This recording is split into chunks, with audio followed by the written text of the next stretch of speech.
ces gens-là, on risque de vivre une dictature qui ne dira pas son nom. C'est clair. Ces jeunes-là, c'est des dictateurs. Ils n'ont aucun respect pour la République. Ils n'ont aucun respect pour la concurrence. Ils ne connaissent que le sang, que le feu et le briquet, le cocktail Molotov.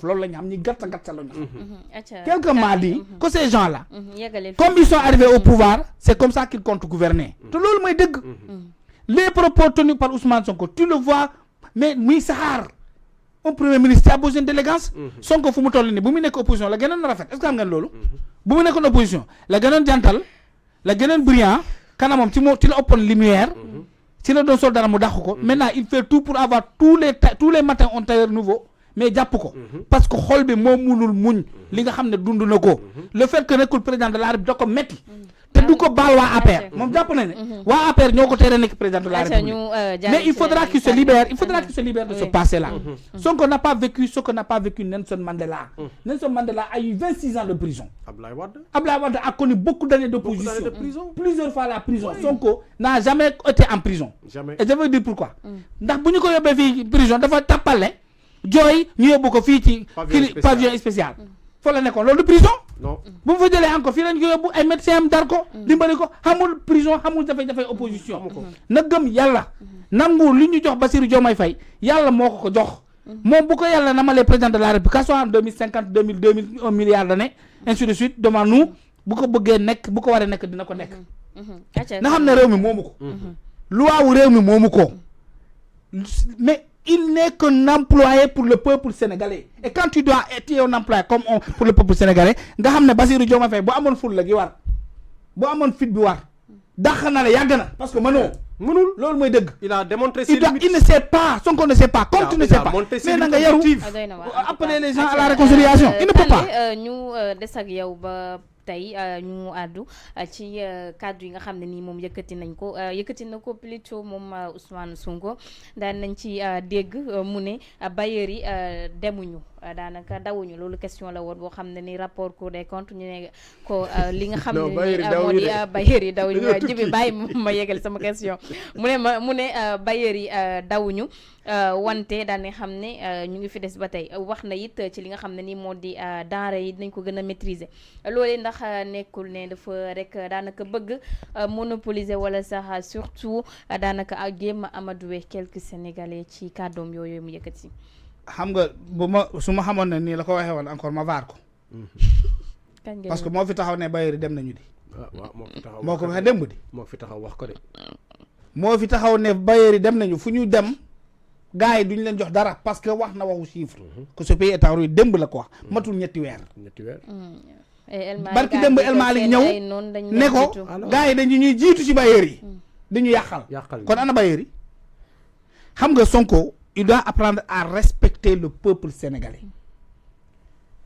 à respecter sa propre personne et à se souvenir des propos qu'il a tenus et des actes qu'il a posés.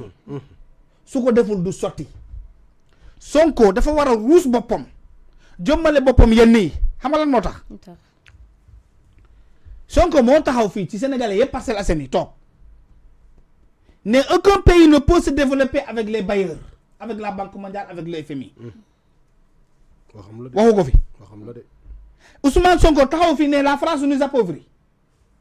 mu ñoo gis Guy Marius Sagna ne ko da nga ñuy créer benn structure boo xam ne dañ koy tuddee frappe France dégage parce que loolu moo xewoon ci jamono jooju ce désamour avec la France mu ne dëkk dafa war a souverain pour nga souverain da ngay am sa monnaie bopp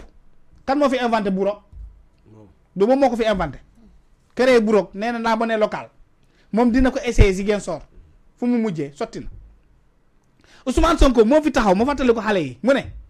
pour te dire qu'il est nul et limité à l'époque VAR baa ngi fi ne nous pouvons quitter l'UEMOA et continuer à utiliser le franc CFA ma woo El Malick Pape Malick Ndour à l'époque ba nag tu es un économiste ndax dégg nga lu El Malick Ousmane Sonko mu ne ma la wax ma yónnee ko texte bi El Malick bind na ci contribution bi sa sap woon ko na ko dëgg parce que pour être à l'UEMOA il y a une condition c'est le franc CFA yaa ngi dégg ci laa commencé ma ne waa ji kat xamul dara na rek waxul ak yow man boobu laa ko commencé weddi automatique ces automates là lay waxal ñoom lay waxal donc quand un premier ministre à l'opposition a tenu de tels propos nous a dit qu'il faut être souverain pour être souverain il faut compter sur sa jeunesse moo ko fi waxoon jeunesse boobu dafa wàññeeku wala dafa yokk. mais est-ce que nekkul jeunesse boobu noonu ak lim fi amoon moom lay bañ mu rëcc ko. waaw léegi jeunesse boobu laa wax ndax dafa yokk ci réew mi wala dafa wàññeeku. jeunesse bu mu daan wax bu muy nekk à l'opposition y a de cela 5 ans li ma lay wax nii ça remonte de 5 ans 6 ans. bu mu koy wax boobu la jeunesse bi gën a bari tey wala boobu la gën a dafa gën a yokk ci diggante bi yokku na la jeunesse a augmenté nen il faut compter sur sa population parce que nous avons une population jeune yemul foofu Sonko mu ne nous avons 3 milliards de terres arables suuf boo xam ne boo ko béyee mu nangu nga am ci récolte yu baax yemul foofu mu ne nous avons des ressources naturelles ji bi à suffisance nous avons de l'or nous avons du zircon nous avons du bauxite lu ne wax na ko cité na façon ressources man am ressources yoo xam ne sax ci Sonko laa ko xamee woon mu ne loolu yëpp c'est des mannes financières il suffit de bien les utiliser de bien les canaliser kooku bu tamee amatee nguur war na mën a yaakaar ci France ak bailleur Ousmane Sonko de sa bouche ne devrait jamais sortir le mot bailleur il doit nous montrer qu'il est excellent il doit nous montrer que lu mu daan wax mën na ko xam nga wax nag dafa yomb waaye jëf moo jafe looloo leen dab ils ne peuvent pas qu'est-ce que nous avons besoin avec Sonko c'est d'avoir ce qu'on appelle la modestie républicaine être humble appeler les gens autour d'une concertation dire aux Sénégalais modestement gars yi ñun kat ñoo fi taxawoon ne jibi aayul ne kande mii dafa bëri wax ñun ñoo xarañ man maay ku sell ki te yàlla lay naa ne ataaya maay ku yiw ki am naa doon yoo xam ne damay wax dara na nekk mu nekk moo ko doon wax Sénégalais yi non moo ko doon wax Sénégalais yi maay wax ne ni yàlla di wax moo ko jaay Sénégalais yi mais boo demee quand tu t'es rendu compte que tu n'es pas ce divin là que les Sénégalais t'ont dû être que tu n'as pas cette compétence là que tu as vendu aux Sénégalais que tu n'as aucune maîtrise de l'État xamoo réew mi ñoom ñëpp ñuy wax fii ndax billahi waa Pastef ñii laa wax je peux les lancer défi ku ma weddi na ñëwoon ci plateau bi ñu toog fi ñooñu ñuy déglu xam nga lan la ñu xam ci Sénégal ñetti dëkk Ndakaaru Kaolack ak Touba boo ci yokkee beneen mu nekk Tivaouane tu vois la relation quand ils sortent de Dakar ziar la ñuy dem Kaolack Medina Baye bu ñu fa jógee dañuy nelaw ci oto bi yëpp ils ne savent pas les villages qui traversent ils ne lisent même pas les panneaux waa Pastef bu ñu jógee Kaolack fala la ñuy dem Tivaouane bu ñu jógee Tivaouane Touba la ñu dem te yoon yëpp dañ koy nelaw bu ñu ñebbisi après taxaw naan léegi dëkk bi liggéeyuñu ko dëkk bi dafa pauvre fekkee yow fi nga daan dem xooloo sa dëkk bi tu ne sais même pas quels sont les types d'arbres de paysages que tu as traversé ils ne connaissent pas ce pays et c'est comme Ousmane Sonko c'est la même chose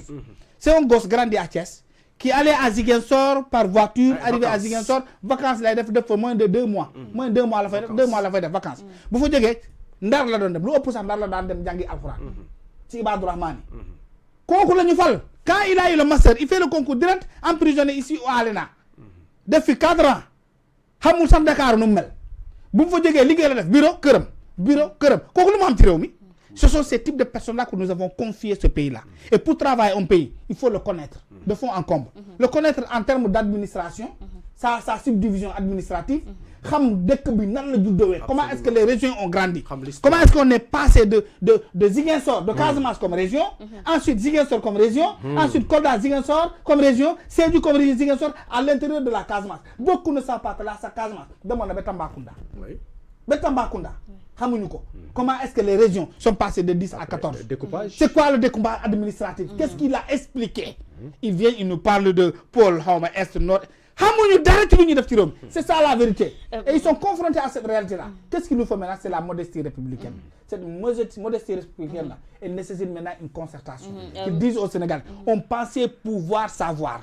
on pensait pouvoir faire on pensait savoir mais on s'est rendu compte que xamuñu mënuñu woo gars yi nga xam ne ñoo am fit nag nee leen manoo leen ñi ko man mooy jibi mii teel a jug nee leen fi ngeen di jëm baaxul Kande mii teel a jug nee leen amoo leen xam-xam ñoom Abdou Nguer mii ñu xeeb nee leen ñëw leen nga wax ju seen xam-xam paa yi nekkoon fii ragal leen tiit leen ñu nokk ne ngeen baal ma ci terme bi toog bàyyi ñu ak ñii parce que ñii bu ñu leen bàyyi noonu réew mi day yàqu mais d'ailleurs réew mi day yàqu il nous faut mais est-ce que yàqul ba pare yàqu na ba pare parce que regardez ce qui se passe dans ce pays là avec tout ce que nous sommes en train de traverser où est cette ancienne génération de politiciens oui ces vieillards-là, et on nous parle d'un vieux là qui va revenir demain, day lancer le mouvement, c'est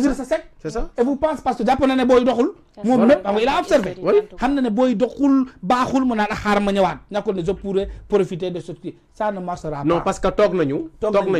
seetaan boy jël ay risques. Voilà. Song plateau yi xeex ak régime bi. wax ak Sénégalais yi ba wàccee gars yi léegi nag terrain bi favorable na ñeme nañu di soog a song c'est ça la stratégie ñun xam nañ li xew xam nañ li xew voilà Kande xam nañ li xew dem ci jibi d'ailleurs ñu des yow ba tey ci mbir mi mu di denrée alimentaire yi nga xam ne ni nee na di davantage yi nañ ko daal di maîtriser ndax jàpp nga ne li ni smel dina daal di Pastef ne maîtrise rien il ne maîtrise absolument rien du tout ce qui se passe dans ce pays, la réalité qu'il faut admettre et oser leur dire, c'est que vous ne maîtrisez absolument rien du tout. Vous avez perdu le contrôle de ce pays. Mais quand tout le monde se lève en même temps, pleure, menace d'arrêt en grève, et vous pensez que c'est hasardeux? Quand le président de la République vous dit que nous allons baisser les prix,